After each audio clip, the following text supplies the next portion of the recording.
विहान का गुस्सा उसकी आंखों में साफ साफ दिख रहा था। अबे ओ, रुक, जाता कहाँ है?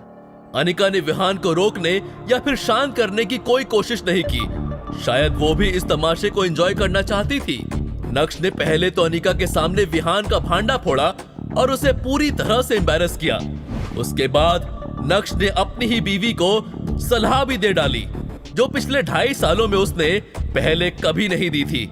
लेकिन अनिका की खरी खोटी सुनने के बाद अब नक्श कोई बात नहीं करना चाहता था। नक्श का ये एटीट्यूड विहान से बर्दाश्त नहीं हुआ और उसने अपनी चाल बढ़ाते हुए नक्श का पीछा किया। अबे भाग कर रहा है? बहरा है क्या? तब से आवाज दे रहा हूँ, सुनाई नहीं दे रहा है तुझे?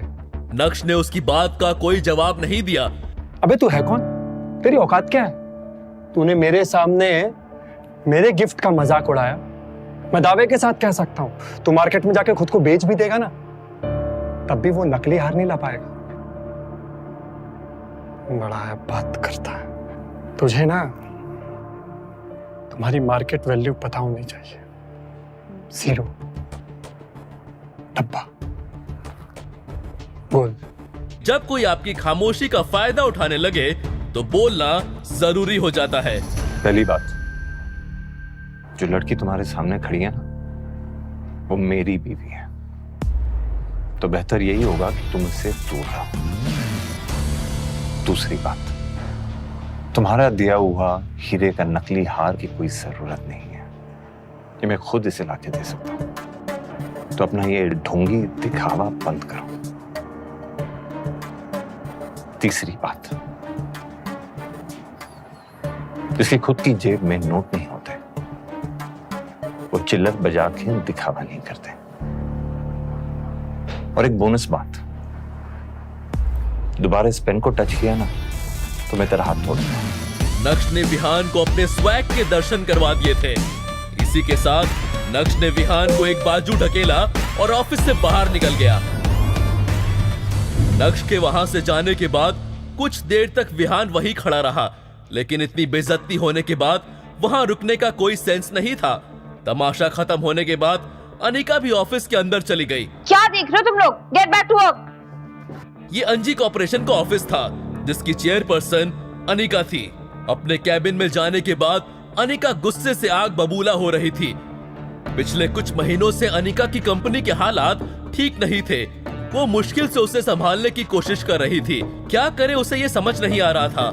तभी उसे विहान मिला और जब उसकी दोस्ती विहान से हुई तब जाकर उसे पता चला कि वो एक बहुत बड़े परिवार से ताल्लुक रखता है।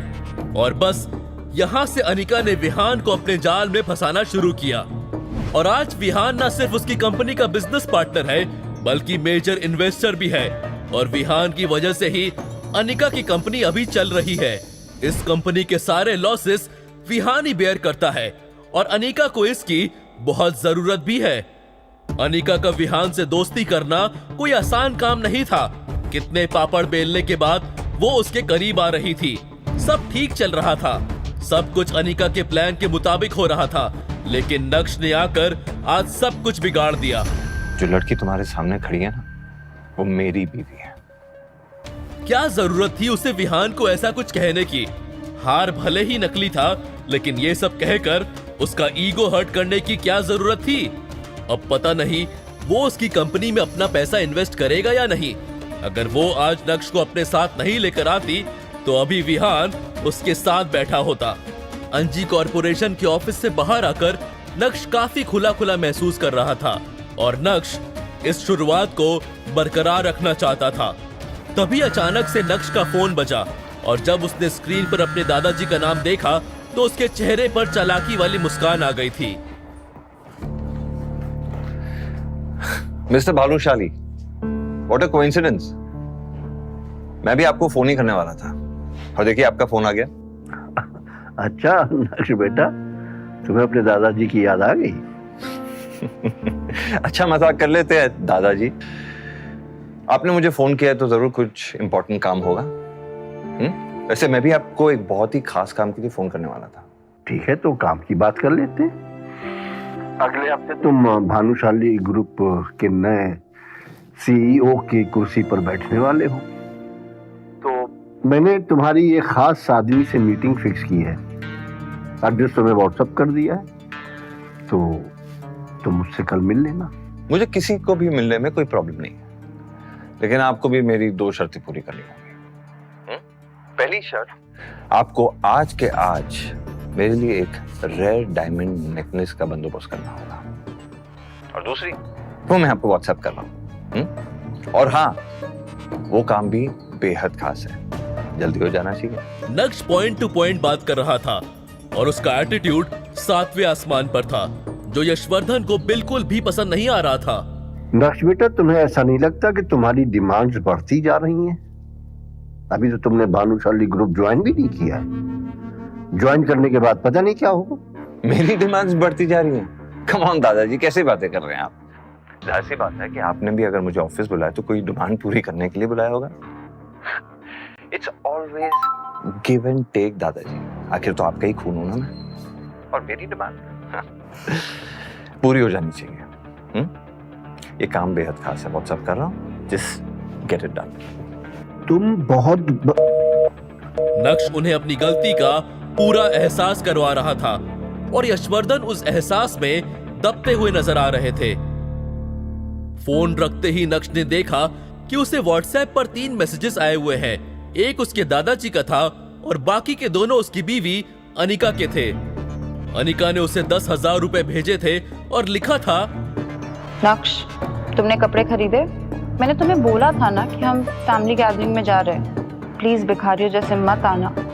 दरअसल अनिका के घर में आज फैमिली डिनर पार्टी थी और पिछली बार नक्श की वजह से उसे काफी कुछ झेलना पड़ा था, इसलिए उसने नक्श को इस बार पहले ही पैसे भेज दिए, जिससे जावेरी खानदान और बाकी के गेस्ट के बीच नक्श को लेकर कोई बात ना हो, वरना चित्रा और अनिका को अपना मुंह बंद करना पड़ जाता है। अनिका बेबी, अब तुम्हारे 10,000 रुपए की मुझे कोई जरूरत नहीं। मन ही मन सोचते हुए नक्श ने अपनी दूसरी शर्त को यशवर्धन तक पहुंचा दिया था। हटो। भाई साहब, golden domain society. Golden domain society Surat की ही नहीं बल्कि गुजरात की सबसे लग्जरियस सोसाइटीज में से एक थी और इस सोसाइटी से पूरे सूरत की खूबसूरती को नापा जा सकता था।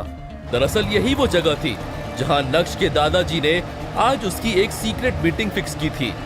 लेकिन नक्श किससे मिलने जा रहा है, इस बात की उसको कोई जानकारी नहीं थी।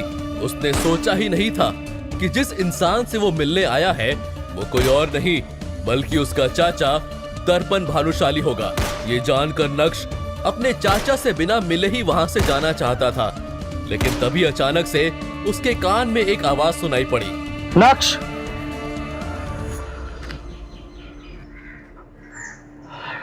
पिछली बार 2.5 साल पहले लगभग मिला था तुमसे, एंड आई मस्ट से पहले से काफी अच्छे और कॉन्फिडेंट लग रहे हो। अब क्योंकि दर्पण भानुशाली ने नक्श से बात करना शुरू कर दिया था, इसलिए नक्श किसी का डिसरिस्पेक्ट नहीं करना चाहता था। हालांकि नक्श ज्यादा बात नहीं करना चाहता था और अपने चाचा की शक्ल तो बिल्कुल भी नहीं देखना चाहता था। दर्शन काका, તમે सीधे पॉइंट पे आओ ने और बताओ भानुशाली फैमिली को अब मेरी क्या जरूरत है? हाँ, अगर आपको लग रहा है कि आपकी बातों में आकर मैं भानुशाली ग्रुप ऑफ इंडस्ट्रीज के बारे में भूल जाऊंगा या उसका नया सीईओ बनने से मना कर दूंगा, ये आपकी सबसे बड़ी गलतफहमी होगी।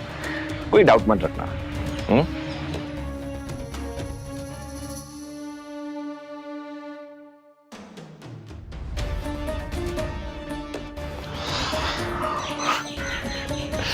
શું થયું દર્શન કાકા? शायद आप ये बात भूल रहे हैं कि आप मुझे ज्यादा परेशान करना अफोर्ड नहीं कर सकते, क्योंकि अब भी खेतान एंटरप्राइजेस के शेयर्स मेरे नाम पे हैं। ये शेयर्स तो आप जानते हैं ना, जो आपने दादाजी और पापा को लेने से मना किया था। और ये शेयर्स आपके लिए कितने इंपॉर्टेंट है और भानुशाली ग्रुप ऑफ इंडस्ट्रीज के लिए कितने इंपॉर्टेंट है अच्छी तरह जानते हैं। तो दर्शन काका, अगर मुझे गलती से भी कुछ हो गया ना, तो जो कुछ भी आप चाहते हैं मुश्किल से मिल पाएगा, शायद कभी भी नहीं। तो आइंदा मुझे रोकने की कोशिश मत करना। भानुशाली ग्रुप ऑफ कंपनीज पूरे गुजरात में एक बड़ा नाम था। छोटे से बड़ा हर बिजनेसमैन को भानुशाली ग्रुप की सारी जानकारी थी। 4 साल पहले मार्केट में उन्हें कंपटीशन देने के लिए कोई भी नहीं था, क्योंकि उस समय भानुशाली ग्रुप का सीईओ नक्श के पिता यानी जितेन भाई भानुशाली थे। जितेन भाई को बिजनेस की सारी एबीसीडी पता थी और यही वजह थी कि उन्होंने खेतान एंटरप्राइजेस के 40% शेयर्स खरीद लिए थे। उन्हें पता था कि आगे का मार्केट कैसी करवट लेगा और वो उसका पूरा फायदा उठाना चाहते थे। लेकिन ये बात दर्पण भानुशाली और यशवर्धन भानुशाली को पसंद नहीं आई और बिना कुछ सोचे समझे उन दोनों ने मिलकर जितेन भाई भानुशाली को भानुशाली ग्रुप से बाहर का रास्ता दिखा दिया।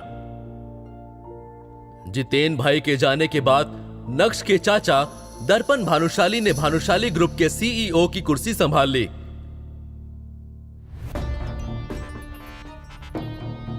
लेकिन वो अपनी कंपनी को संभाल पाने में पूरी तरह से फेल हो गए। अब उन्हें डूबते हुए तिनके का सहारा चाहिए था। और जब उन्हें पता चला कि जितेन भाई के खरीदे हुए शेयर्स आज मार्केट में तहलका मचा चुके हैं, तब भानुशाली खानदान को नक्श की याद आई। अब आप लोगों को पता चल ही गया होगा कि नक्श के अंदर ये पावरफुल चेंजेस क्यों और कैसे आ रहे हैं। जी हाँ, नक्श के दोनों हाथ घी में जो हैं और अब नक्श से कोई मुकाबला भी नहीं कर सकता है। नक्श की बात सुनकर उसके चाचा दर्पण एकदम शॉक्ड रह गए थे। उन्होंने सोचा नहीं था कि नक्श को खेतान एंटरप्राइजेस के बारे में सब कुछ पता होगा। वो नक्श को कच्चा नींबू समझ रहे थे और नक्श निकला पका हुआ बादाम। अब उनके पास नक्श से उलझने के लिए कोई वजह नहीं थी। गोल्डन डोमेन सोसाइटी से बाहर आने के बाद जब नक्श ने अपना फोन चेक किया तो उसके व्हाट्सएप पर उसके एक दोस्त का मैसेज था। अबे तू कहाँ रह गया? आ रहा है ना, लेट मत कर। आखिर नक्श कहाँ जाने वाला था? नक्श के किस दोस्त की एंट्री होने वाली है? क्या नक्श आज जावेरी खानदान का फैमिली डिनर अटेंड नहीं करेगा? अगर नहीं तो उसके बाद अनिका और चित्रा का क्या रिएक्शन होगा? अगर हाँ तो उस डिनर पार्टी में क्या होगा? क्या यशवर्धन नक्श की रेयर डायमंड नेकलेस वाली शर्त को पूरा करेंगे? नक्श की दूसरी शर्त का क्या होगी नक्श की दूसरी शर्त? क्या नक्श के चाचा नक्श को ऐसे ही सीईओ बनने देंगे या फिर वो उनकी चाल को समझ नहीं पा रहा है? जानने के लिए सुनिए insta empire only on pocket FM।